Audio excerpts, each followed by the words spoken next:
नहीं करती हो बेटी ससुराल में भेज के, पाप नहीं करती हो बेटी ससुराल में भेज के, पाप नहीं करती हो बेटी।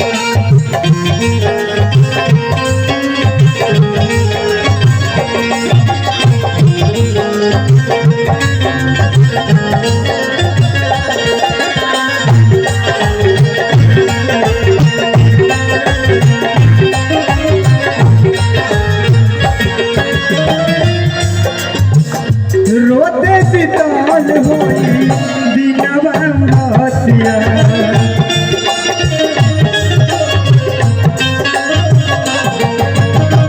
कोटले तू होई बुरतिया बड़ा रे विपतिया।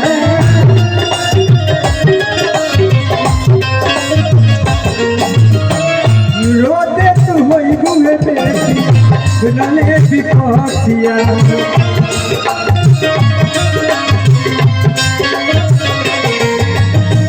मैं कहीं के भुगत होई,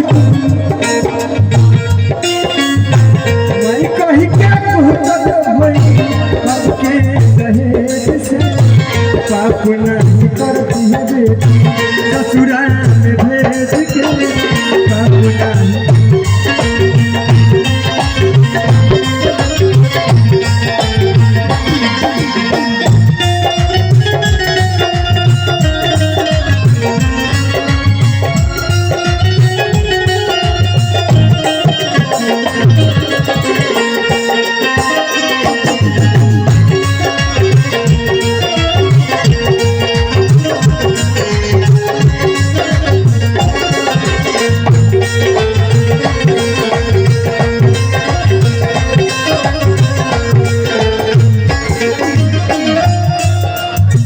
जनती जे जारल जाई तू ससुराल में भेज के,